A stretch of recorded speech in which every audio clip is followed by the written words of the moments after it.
first quarter 2025 earnings conference call. All participants will be in listen-only mode. Should you need assistance, please signal a conference specialist by pressing the star key followed by 0. After today's presentation, there will be an opportunity to ask questions. To ask a question, you may press star then 1 on your touch-tone phone. Please note this event is being recorded. I would now like to turn the conference over to Christiane Pelz, Vice President of Investor Relations. Please go ahead. Thank you, Drew. Good afternoon, everyone, and thanks for joining us today for Five Below's first quarter 2025 financial results conference call. On today's call are Winnie Park, CEO, Kristy Chipman, Chief Financial Officer and Treasurer, and Ken Bull, Chief Operating Officer.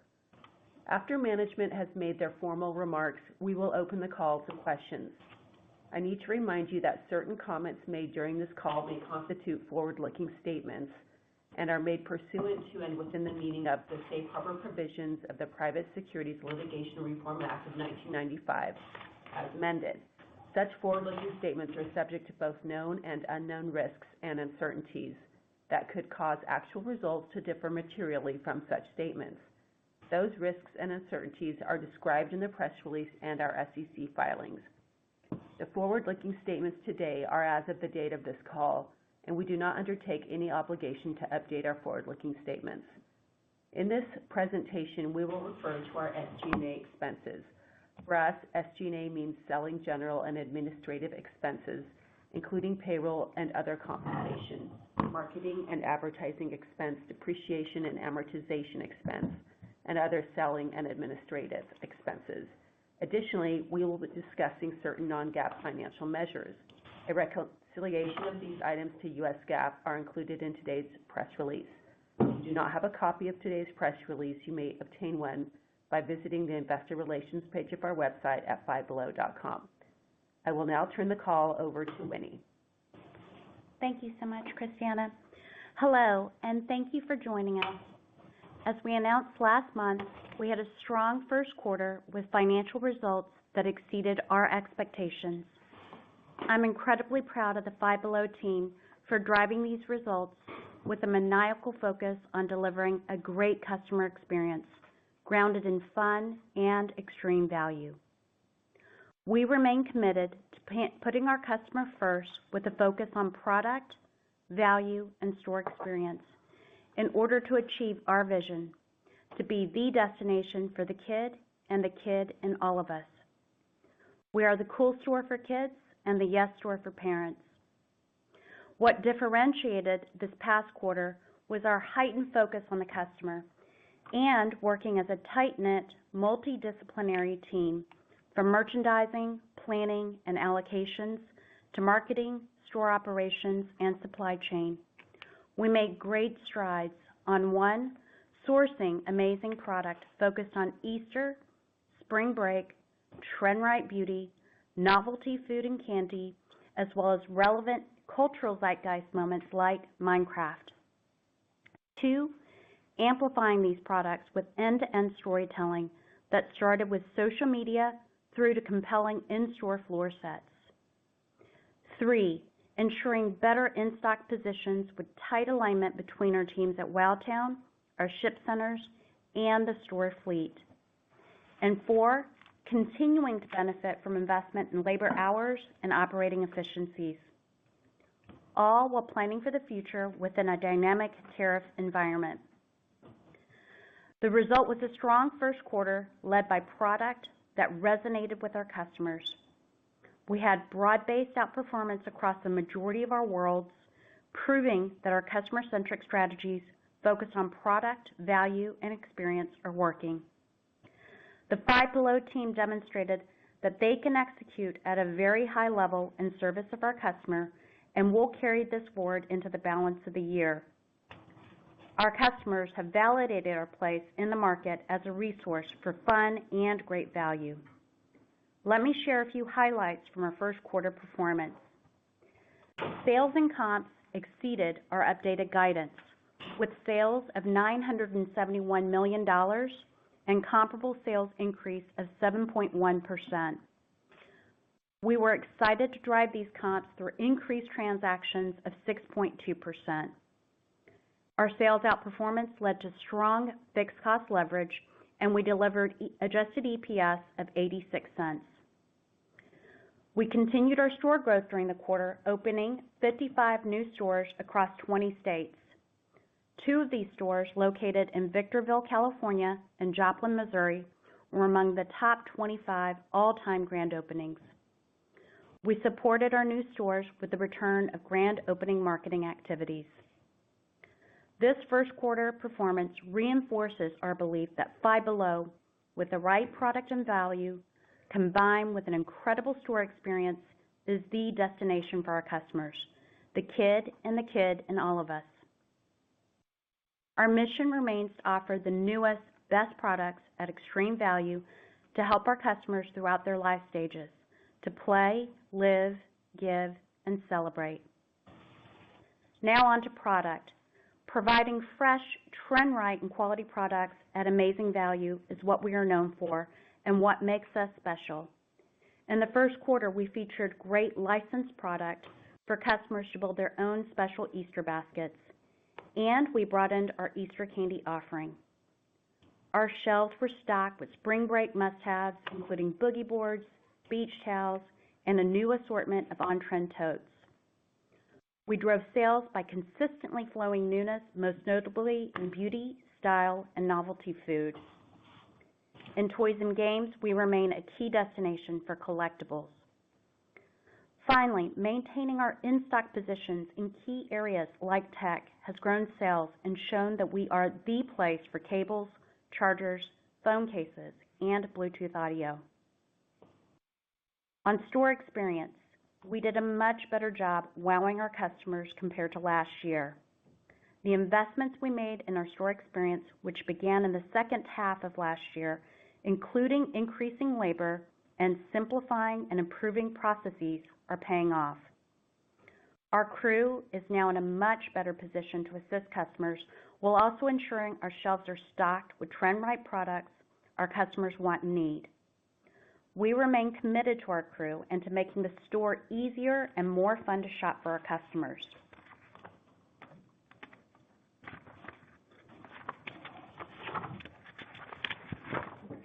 On to marketing. I continue to believe that there's a big opportunity to better connect with our customers, both in-store and digitally, and ultimately increase our brand awareness. On last quarter's call, I mentioned 6 curtain-up moments to drive customers to our stores, which include the New Year, spring break and Easter, summer, then back to school, Halloween, and finally holiday.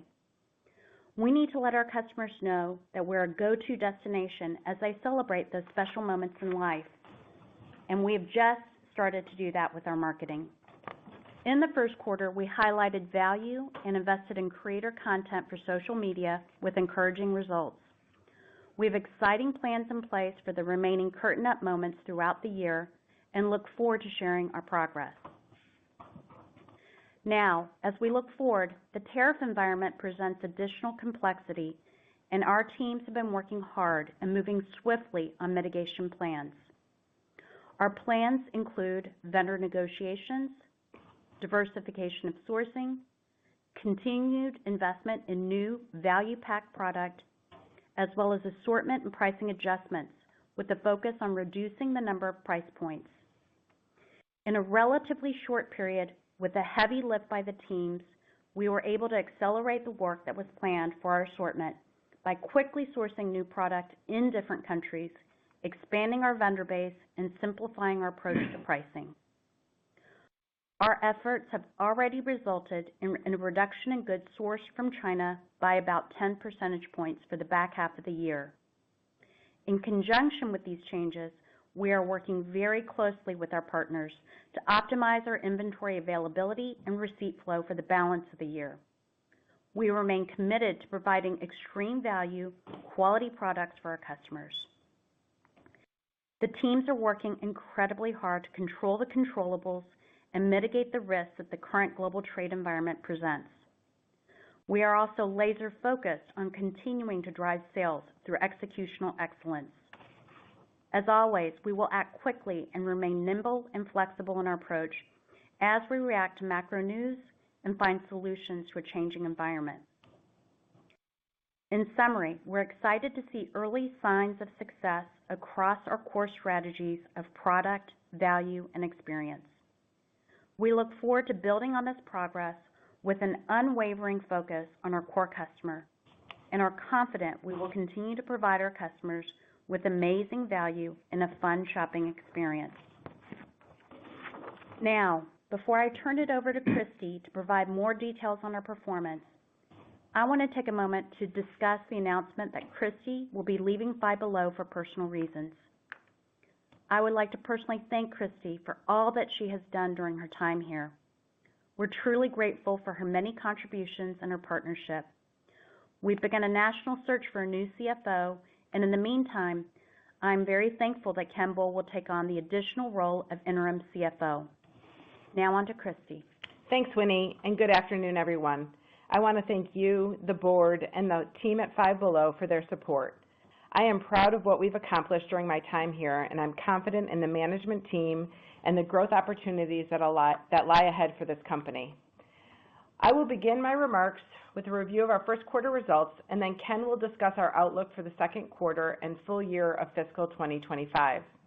My comments will refer to results on an adjusted GAAP basis, excluding the impact of non-recurring or non-cash items as outlined in our earnings press release. Please refer to our earnings press release for GAAP results and all reconciliations. Total sales in the first quarter of 2025 increased 19.5% to $970.5 million from $811.9 million in the first quarter last year. Comparable sales increased 7.1%, driven by an increase in comp transactions of 6.2% and comp ticket of 0.9%. On a two-year stacked basis, comparable sales increased 4.8%, driven primarily by comparable transactions, which increased 3.4%. These results reflect better than expected performance in the key selling weeks leading up to Easter, and this momentum continued through the end of the quarter. We opened 55 new stores compared to 61 new stores in the first quarter last year. We ended the quarter with 1,826 stores, an increase of 221 stores, or 13.8% over last year. We were pleased with the productivity of our new stores at 87%, slightly above our targeted percentage range of the mid-80s. Adjusted gross profit for the first quarter of 2025 was $328.4 million, an increase of 24.6% over the first quarter of 2024. Adjusted gross margin increased by approximately 140 basis points to 33.8%, driven primarily by improved inventory health, requiring less reserves for aged inventory and fixed cost leverage on the strong comp sales. As a percentage of sales, adjusted SG&A for the quarter of 27.7% was slightly lower as a percentage of sales compared to last year's first quarter. This was driven by fixed cost leverage on the strong comp sales results, offset by investments in store labor. As a result, adjusted operating income was $59.6 million versus $38.1 million in the first quarter last year, and adjusted operating margin increased approximately 140 basis points to 6.1%. Net interest income was $5.6 million for the first quarter, better than planned due to a higher average cash balance throughout the quarter. Adjusted net income for the first quarter was $47.5 million versus $33.0 million last year. This resulted in adjusted earnings per diluted share for the first quarter of 86 cents compared to last year's adjusted earnings per diluted share of 60 cents. We ended the quarter with approximately $624 million in cash, cash equivalents, and investments, and no debt, including nothing outstanding on our $225 million line of credit. Inventory at the end of the first quarter was approximately $702 million as compared to approximately $630 million at the end of the first quarter last year. Average inventory on a per store basis decreased approximately 2% versus the first quarter last year, primarily due to the write-down from fiscal 2024. We are pleased with the inventory levels and health of our inventory position. As we adjust to the shifts in the global trade environment and position ourselves for the back half of the year by accelerating receipts, we expect our inventory levels at the end of the second quarter will be significantly higher than last year. Now I'll turn it over to Ken to discuss our outlook. Thanks, Christy. Echoing Winnie's words, I am grateful for your contributions to Five Below. Your dedication to the company for the past 2 years and your passion for developing our people will have long-lasting benefits. Since issuing full-year fiscal 2025 guidance last quarter, there have been changes in the tariff rate environment. Our updated guidance provided today reflects the impact of tariff rates that are currently in place. This guidance also reflects the outperformance we delivered in the first quarter and a better than originally planned sales outlook for the second quarter. And as Winnie noted, our customer-centric strategy and focus on product, value, and store experience are driving the desired outcomes. For the second quarter of 2025, we expect total sales in the range of $975 million to $995 million, or growth of 18.7% at the midpoint versus last year's second quarter. Comparable sales are expected to increase between 7% and 9%, compared to a negative 5.7% comp in the second quarter of last year. And we expect to open approximately 30 net new stores in the second quarter. Adjusted operating margin at the midpoint is expected to be 3.9% versus 4.5% in the second quarter of last year. This decline is being driven primarily by SG&A deleverage related to higher incentive compensation costs and our investments in store labor. The majority of tariff-related costs in the second quarter will impact gross margin, and these costs are largely expected to be offset by fixed cost leverage, resulting in only slight gross margin pressure year on year. Net interest income is expected to be approximately $4 million for the second quarter, and taxes are expected to be approximately 26%. Adjusted net income for the second quarter is expected to be between $28 million and $34 million versus $29.7 million in the second quarter last year, with adjusted diluted earnings per share expected to be between 50 to 62 cents compared to 54 cents in the second quarter of 2024. For the full year of fiscal 2025, we are increasing our sales guidance to reflect the better than expected performance in the first half of the year. Our sales expectations for the second half of the year are largely unchanged from last quarter. Full year sales are expected to be in the range of $4.33 billion to $4.42 billion, with a comparable sales increase of 3 to 5%. The midpoint of our full-year operating margin guidance is unchanged from our prior outlook at approximately 7.3%, or a decline of almost 200 basis points versus last year. While the full-year sales and comp guidance has increased given expected first-half performance, the associated flow-through of operating profit dollars are largely offset by the impact of absorbing incremental tariff-related costs net of all our mitigation work. Adjusted diluted earnings per share is expected to be in the range of $4.25 to $4.72. For fiscal 2025, gross capital expenditures, excluding the impact of tenant allowances, continue to be between $210 million and $230 million, which reflects approximately 150 net new store openings and investments in systems and infrastructure. And with that, I will turn the call over to the operator to start the Q&A session. Operator?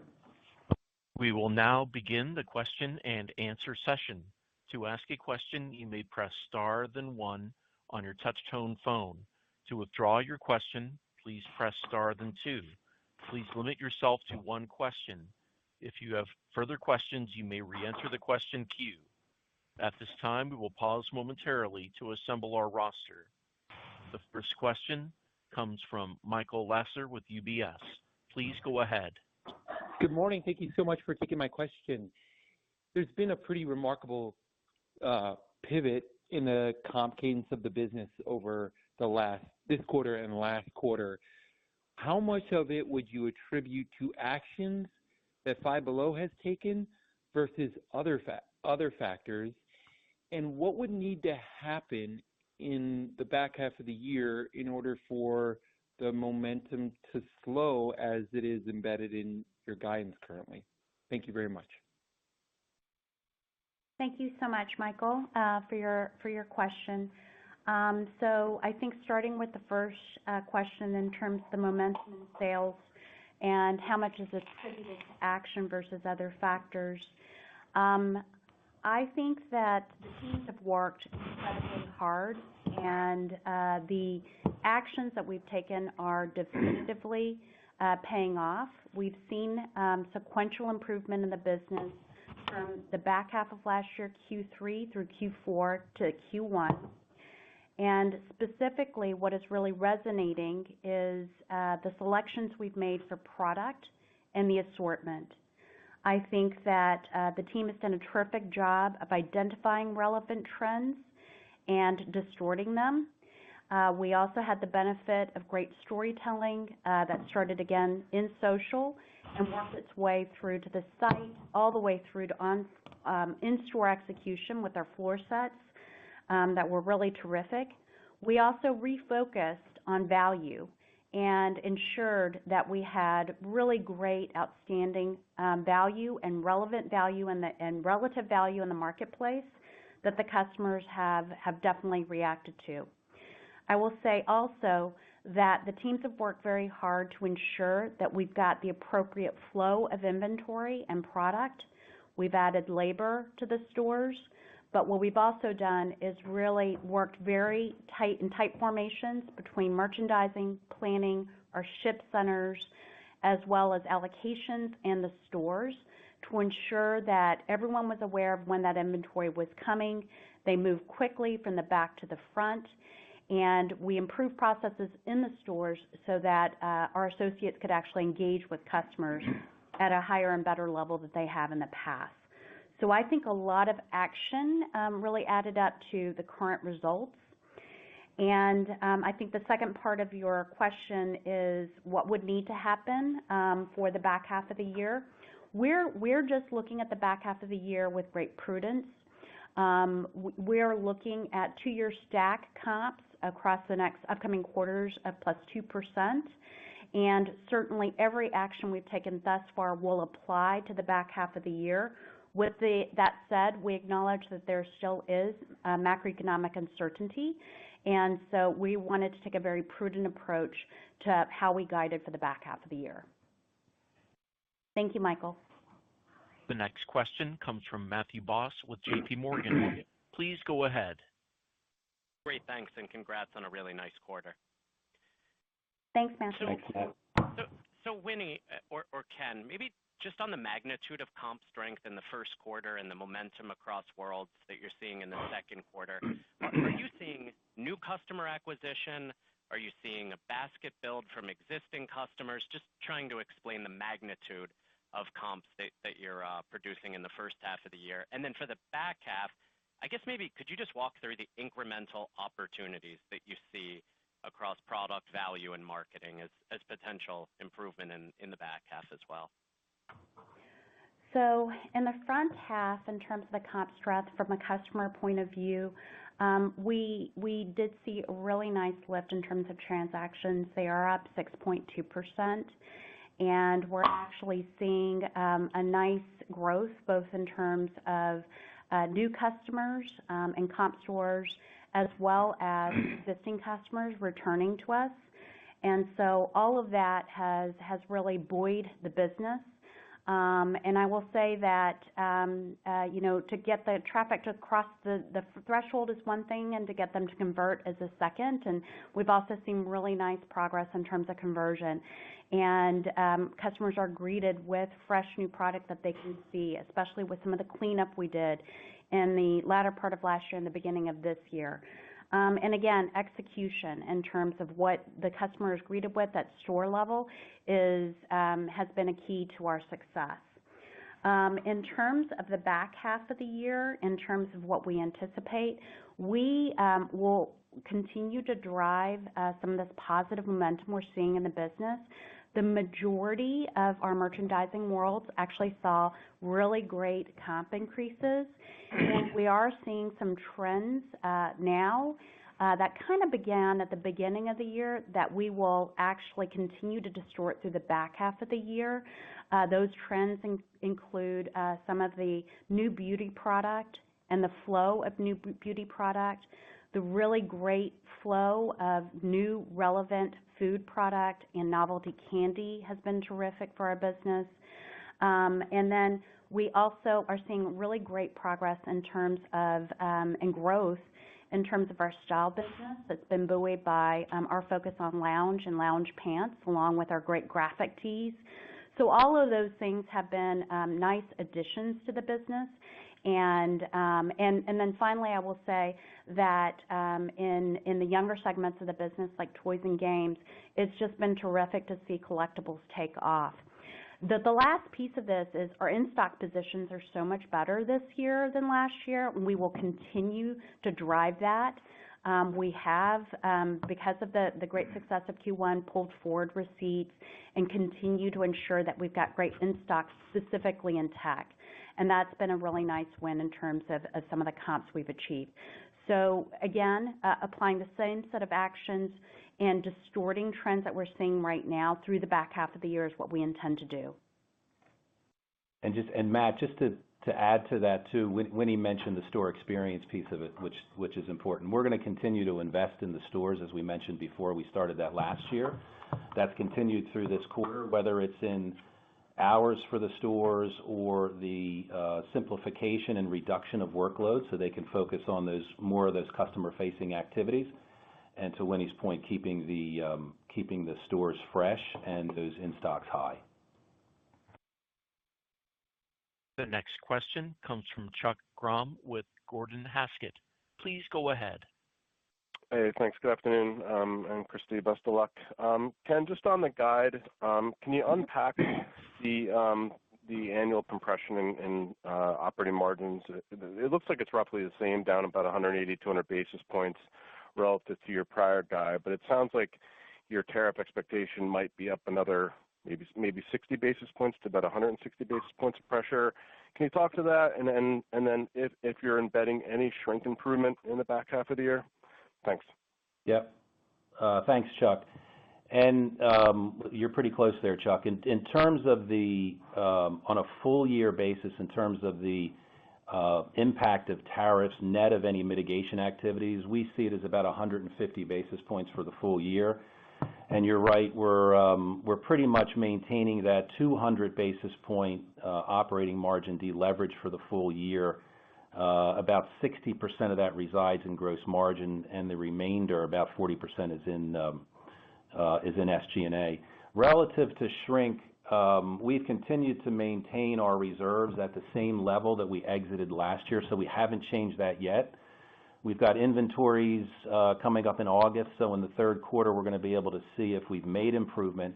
If you recall, we did see improvement at the January inventories last year, but decided to maintain our accrual level at the same rate until we see more of that consistent performance. And we should see that later in the year, but we've maintained that same shrink rate through the year consistent with our last guide. Thanks, Chuck. The next question comes from Scot Ciccarelli with Truist. Please go ahead. Good afternoon, everyone. I guess this is kind of a follow-up to Chuck's question. When we kind of think about the tariff impact that you just outlined, Ken, can you help us kind of think about on a go-forward basis, like, how much is, kind of this is the hit now, we're able to mitigate, as Winnie referenced earlier, you're already expecting the back half to source a lot fewer products from China. So like, what's the right way to think about this as we kind of like try to model out the following year? Yep. Thanks, Scott. Yeah, I'll walk you through it here to give you a little bit of help. Based on what I mentioned in my prepared remarks around the second quarter guidance, again, on an overall basis, we were looking for about 60 basis points of deleverage on operating margin. A significant portion of that is coming from higher incentive compensation, and also about 150 basis points embedded in Q2 of tariff-related costs net of mitigation. Again, the majority of the deleverage that's occurring in Q2 is going to be in SG&A, again, with the higher incentive cost and investments in store labor. Again, a lot of that's going to be offset by some fixed cost leverage. And then up in gross margin for Q2, just slight deleverage there, where the majority of any impact in Q2 for tariff costs are embedded in gross margin, and that too is going to be almost fully offset by leverage on fixed costs. Now, when we move through the rest of the year, just looking at what we've provided so far through Q2, and then you look at what we did for the full year, we're looking at pretty significant deleverage in the back half of the year. It's about 350 basis points of deleverage in the back half of the year, and about 70% of that is in gross margin, obviously driven by the tariff costs, and about 30% of that is in SG&A. So just to give you a sense kind of how it flows as we go from the second quarter through to the end of the year.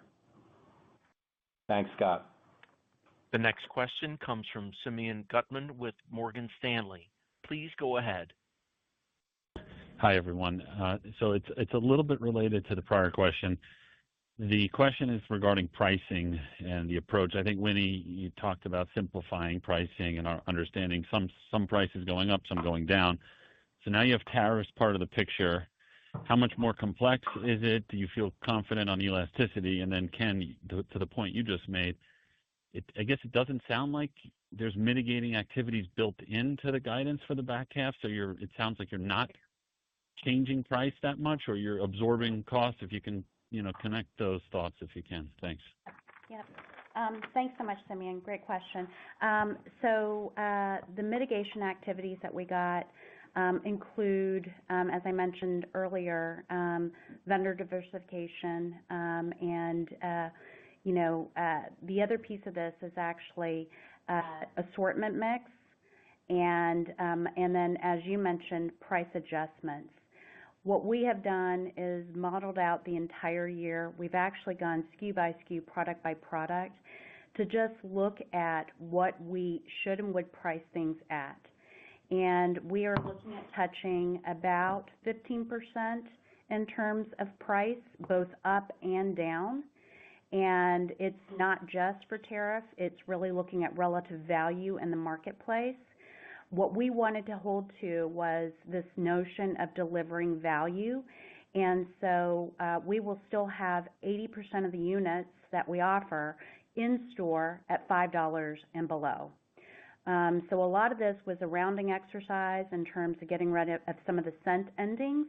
We are going to be holding on to the heritage price point of $5.55, $5.55. But outside of that, we're really looking at just simplifying the shopping experience for customers, and also simplifying workload for the crew. I'll turn it over to Ken to also help with the answer. Yeah, Simeon, just around kind of the assumptions based on what Winnie mentioned in terms of the mitigation activities. Relative to pricing, as we mentioned, we're going to maintain the same level of sales guidance that we provided on our last call.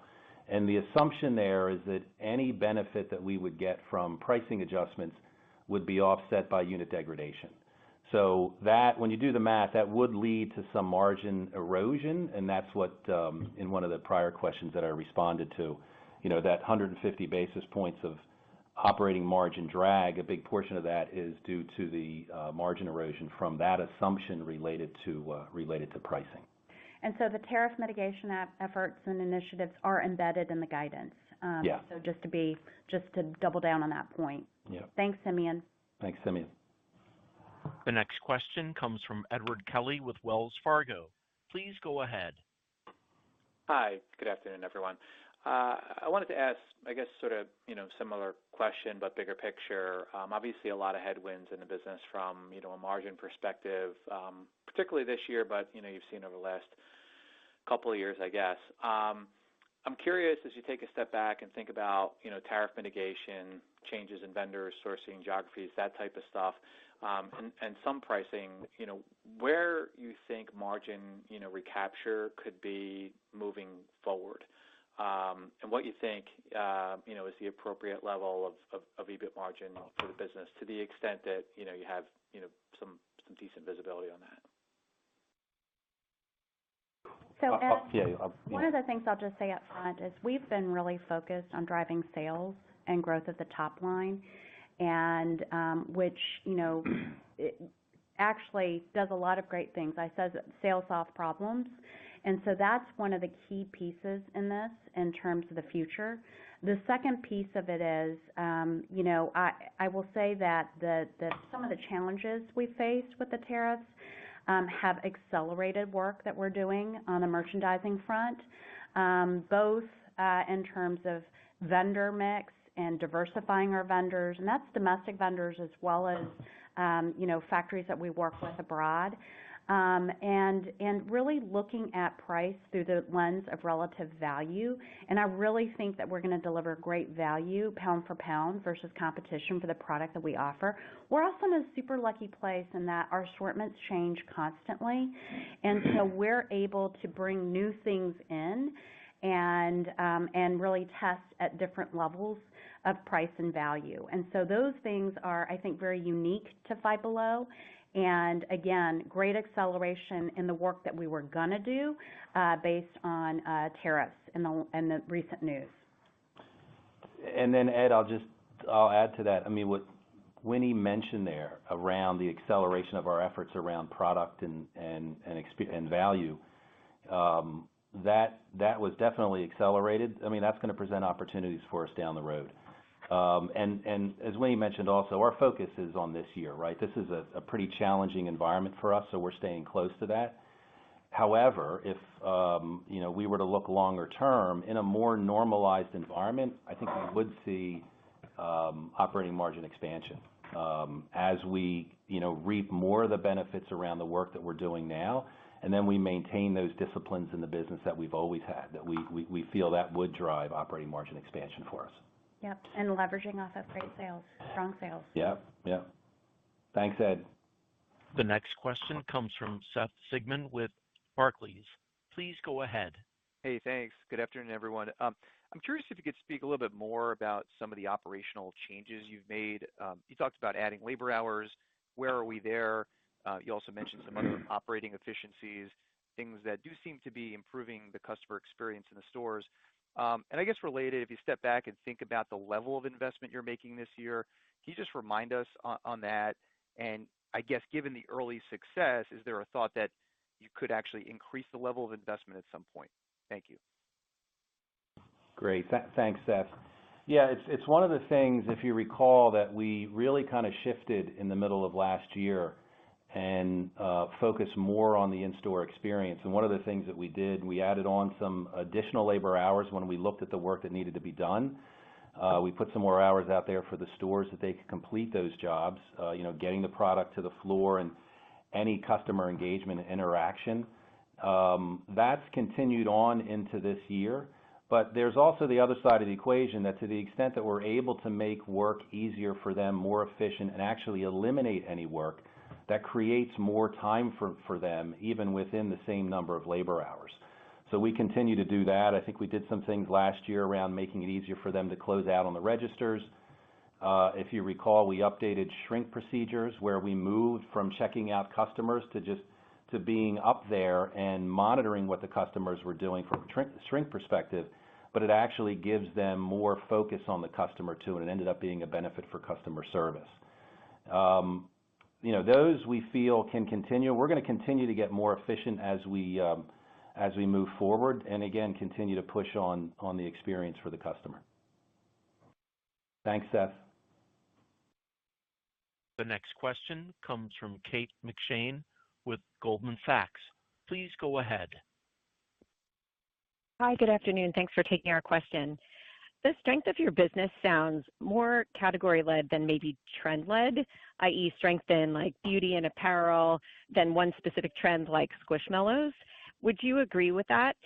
And our follow-up question is just, can you talk about what's sustaining the comp into May, given April mostly had the benefit of Easter? Thank you.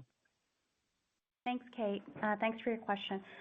It's actually both trend as well as category that we're seeing really win in terms of the strong comps that we've seen. And I'll point to one trend, which is this notion, again, with the younger segment of customers and collectibles. And we've seen a really great lift in terms of games and toys in our business there because of collectibles, which is definitively a trend business. Also, novelty candy. So much of the growth that we've seen is in specific items like peelers and squashies. And so we're very excited about some of the trends. And again, taking a trend from ground level and just making sure we chase it and maximize it. And being very, very specific about what we represent when you cross the threshold. So I would say that it is actually both that's helped us. And I think it's always going to be a balancing act between the two. We're also seeing some really nice trends right now in the business we'll speak to next quarter that are specific to licensed business and some of the cultural zeitgeist moments like Minecraft and Stitch that we really went after in a big way and represented in store. And again, told the customer about in advance, drove traffic to the store so that they had this great presence on the floor. Thank you, Kate. The next question comes from John Heinbockel with Guggenheim. Please go ahead. Hey guys, can you talk about, I think when you talked about chasing some trends, but chasing inventory this holiday, and right, because obviously you don't want too much. How long can you wait, right, in terms of trying to assess demand? Can you compress the door-to-door time from Asian factories, which I think is like 8 weeks? And then what role do you think closeout could or should play this year? John, thanks so much for your question. So first of all, closeouts have been very important to us, and they will continue to be important, if not more important, as we move forward. And so we have actually amplified the team with some specific additions who are exactly focused on closeouts and going after business and going after existing trends and making them even bigger, but also just taking advantage of available product. In terms of inventory flow, I would say this year is a little unusual given the tariff situation and kind of the stop-starts and the pauses that we've seen. We specifically paused when the 145% tariff hit on China, and we have re-upped the pause at 30 and are bringing product in. We're actually ahead of time in terms of ordering product and just ensuring we've got the right flow. On a go-forward basis, it goes back to diversification of the sources and the vendors, both domestically as well as what we get from partners and vendor partners abroad. And so that's been a big push for us. We are looking, we'll be adding, for instance, we've got a great global sourcing office out of India that we're finally really able to leverage. The team was on the ground in India within days of the tariffs going up. And so for us, it's about how many different sources we have both domestically and abroad to basically provide ample product, but also give us agility in terms of getting that product in shorter periods of time. And John, the other piece there too, Winnie mentioned kind of the, accelerating the shipments and making sure we're doing everything we can to kind of move that product as quickly as possible.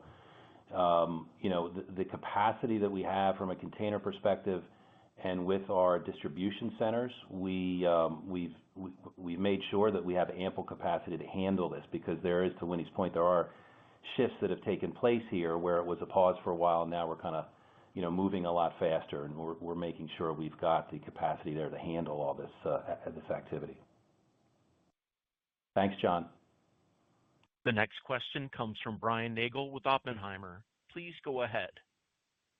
Hi, good afternoon. Thank you for taking my question. Christy, thanks for, it's been nice working with you. Appreciate it.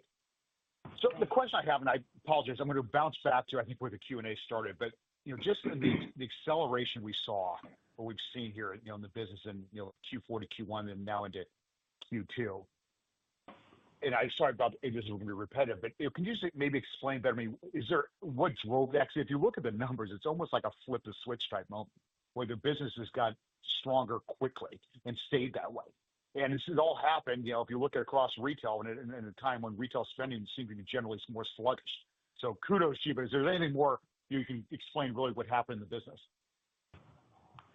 I think that on a 2-year stack comp basis, we did have easier compares in the front half of the year. And there is definitely underlying strength in the business, and we're excited for it. But on a 2-year stack basis and on a last year basis, we actually had easier compares. And so that gets a little harder in the back half of this year, notably. I will say that I think the thing that has made the biggest difference for us is just us maniacally focusing on our strategy, which is product, value, and experience. So ensuring we've got the right and relevant trends, ensuring that we've got a clear point of view in terms of what we stand for with the product, ensuring that we've got value-packed product. And again, it's all about relative value. We did roll back prices on key items for our spring and summer sets, and with really great reactions from the customers. And then the last piece is just a much better store experience where we were able to clean up dead inventory. The newness really is able to show through, and we've got the right level of hours to move the product from the back to the front, and greater coordination between our teams in terms of flowing product from DC all the way through to the stores. So it's a bit of retail blocking and tackling, but we're in better fighting position, and we're doing much better and exercise a lot of muscles across the last few quarters, and that will not stop. Thanks, Brian. The next question comes from David Bellinger with Mizuho. Please go ahead. Hey, everyone. Thanks for the question. Another one on tariffs and reducing your reliance on China. So a 10% reduction for sourcing in the back half, what's the end goal there? Could you get to something materially below 50% over time? And which countries are you pivoting that volume to now? What country has the most capacity for the back half? Thank you. So we are down 10%, and it really is 10 percentage points. And so the important piece there is, again, we were able to leverage our global sourcing office and hit the ground running. That had been established a year ago, and we are actively leveraging that resource. We're also looking at broadening and have added a lot of vendors across domestic, as well as looking outside of China in particular. So, all of those things have helped us. We also have a lot of flexibility built up in terms of how we drive business and chase trends. And in the back half of the year, the trends that are really working right now are less reliant on purely coming from a single source and a single country of origin. So all of those things are working in our favor, but it was very intentional by the teams. And when I say that we sprung into action, we literally sprung into action. We have been working actively on mitigation. It is a daily cross-functional meeting, and literally a hit list of things that we're going to do and target, and that's all we're manifesting all of that now through the back half this year. Thanks, David. The next question comes from Paul Lejuez with Citi. Please go ahead. Hey, thanks, guys.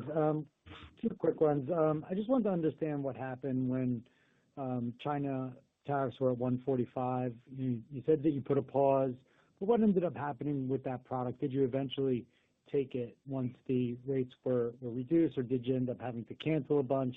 And then second, I'm just curious if you could give us any color about income cohort and any performance difference that you might have seen versus lower versus upper income folks. Thanks. Yep, absolutely. Thanks, Paul. When the tariffs hit 145%, which I think was around April 9th, we basically just paused shipment of the product so we could let things settle and understand better what the environment would be. And since then, we've released that product. We weren't canceling product. We let it go, and it's flowing now. So, and because we had good business in the first quarter of the year, we actually were actively pulling forward receipts, especially for our replenishment products. So I feel like we took the right actions to ensure that, we didn't get hit with outsized tariffs in this quarter and in Q2. But that product is now flowing. And then in terms of income cohorts, we actually saw growth evenly across all of our cohorts. And so it's been nice to see not only great growth across the majority of our product worlds, but also across our customer base, agnostic of socioeconomic level. Thanks, Paul. The next question comes from Jeremy Hamblin with Craig-Hallum Capital Group. Please go ahead. Thanks. Congratulations on the exceptional results and best wishes, Christy. I wanted to come back to sourcing here and ask a little bit of a follow-up. It would appear like based on typical seasonality in your Q1 performance that kind of the underlying EPS for the business is about $6 a share, so fairly significant tariff drag here, even as you make that kind of 10 percentage point reduction in sourcing from China. As you look ahead to 2026, how much further do you think that you can get that sourcing down if tariffs at an elevated level should persist? And then kind of as a related question, wanted to understand whether or not you've seen any notable change as kind of the de minimis exemption has gone away, whether or not that's changed, some of the competition. So in terms of, I'm going to actually start with the last piece, which is de minimis. It's unclear whether or not de minimis has had any impact on our business. I will say that, Five Below is an interesting business. It's pretty unique in terms of its focus on kids. And so I think just less impact overall from de minimis. And then in terms of goaling for 2026 with sourcing, really what we do is try and chase the best trends and get the most relevant assortment of products. And so a lot of what we've done, some part of it is intentional in terms of really looking at what's out there outside of, China. But the other piece of it is ensuring that we get more vendors into the mix. And we've been working on that actually since the back half of last year, and ensuring that we've got really, really great product. And we're finding really great domestic sources, for instance, and we're exploiting that. We're definitely going after closeouts. So it's a combination of all things. And then I'll let Ken speak to the last question. Yeah, Jeremy, I think you mentioned kind of the tariff impact for this year and kind of rolling that forward. Yeah, you're probably just under $1 based on the 150 basis points of that net tariff impact. And again, we're going to focus on 2025 for now, but given a lot of the benefits that's coming out of this work based on this tariff challenge, and as Winnie mentioned, kind of accelerating a lot of these activities that were strategies for us, but we've really pulled that forward. We do feel, again, in a more normalized environment, that we should be able to deliver operating margin expansion as we move forward. Thanks, Jeremy. The next question comes from Brad Thomas with KeyBanc Capital Markets. Please go ahead. Hi, good afternoon, and congrats on the results here. My question is around store openings and store actions.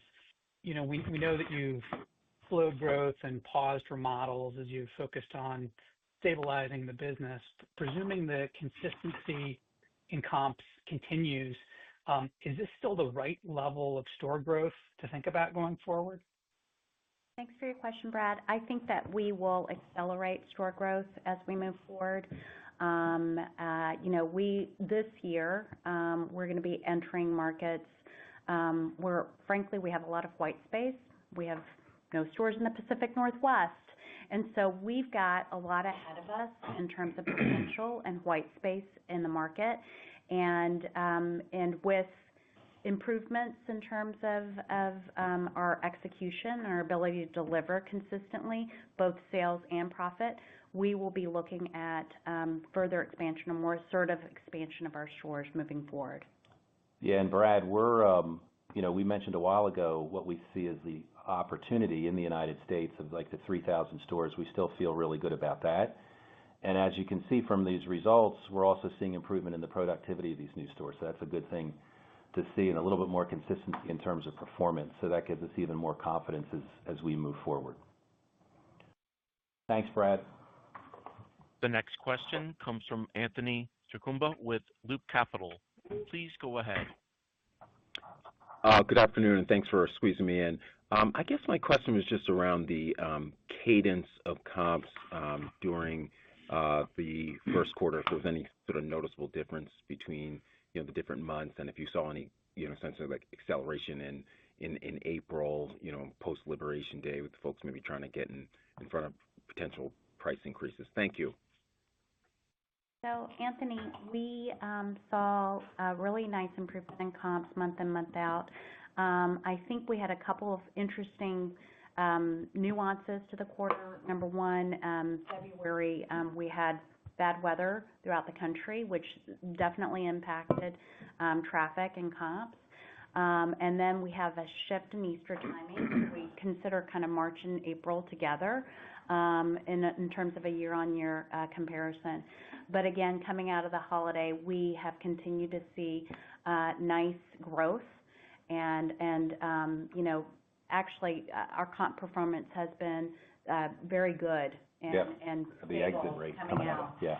So it's been continuing to accelerate week in, week out, and that's really great testament to everything that the teams have done. Thanks, Anthony. The next question comes from Michael Montani with Evercore. Please go ahead. Yes, hi. Thanks for taking the question. I was just going to ask on the EBIT margin pressure, I think 150 of tariffs. So then should we take the other 50 and kind of allocate it evenly between incentive comp, marketing spend, and then store labor hours? Or is there any extra kind of clarity you can provide on that? Yeah, Michael, you're right, on a full year basis, as we mentioned, 150 basis points in op margin deleverage. Again, about 60% of that's going to be up in gross margin. Again, that's where the overwhelming majority of any tariff costs are going to be. And about 40% of that deleverage for the year is going to be sitting in SG&A. And again, you've got the higher incentive comp for the year, the investment in labor hours, and it's offset slightly by some fixed cost leverage on a full year basis. So that gives you a little bit of the geography of that full year. Thanks for taking the question. Thanks, Michael. And the last question will come from Joe Feldman with Telsey Advisory Group. Please go ahead. Yeah, thanks for taking the question, guys, and congrats on a very good quarter. I know you've been asked a lot about this, and I understand all the changes you've made in the stores, and I can see them when we're in the stores. It does look like the assortment's better, tighter. everything you've described. But how did customers know? Like, I mean, did marketing step up measurably? I don't recall hearing you say anything too much about the marketing, but it's like it seems like customers would have had to have known that things got better to then start to come back more frequently, and the traffic was great. So was there more stimulus, or was it social, or maybe you could just share some color there? Thanks. Thanks, Joe. We didn't increase our level of spend, but what we did do was actually look at the channels, and we did really invest in social media and creator content. And with that investment and redirecting the spend in that direction, we thought we were doing the right thing by the customer in terms of starting their journey where most customers start today, which is on social and in digital, and connecting that journey through to what they saw in stores. We were very specific about where we invested. We invested in trends that we were seeing that we thought were relevant, be it beauty, be it novelty candy. We did a lot in social around, building your own Easter basket. And, I'll just take that example of the Easter basket. What you saw in social connected to what you saw on the site in terms of literally build it, 1, choose a vessel, 2, what goes in it, and you saw that all the way through to the store. So it is that end-to-end and looking at the storytelling and starting with social and stepping up our creator content. Thank you. This concludes our question and answer session. I would like to turn the conference back over to Winnie Park for closing remarks. Thank you so much for joining us. We're so excited by the progress we've made across product, value, and experience. And I want to thank all of our teams for their hard work and dedication to delivering our results. Five Below continues to be a destination for our customers for fun, trend-right products at amazing value, and we're committed to continuing to provide the magic that is Five Below. In summary, we feel really good about where the business is today, and we're excited for the future. We wish everyone a great summer and hope to see y'all in our stores. Thank you so much.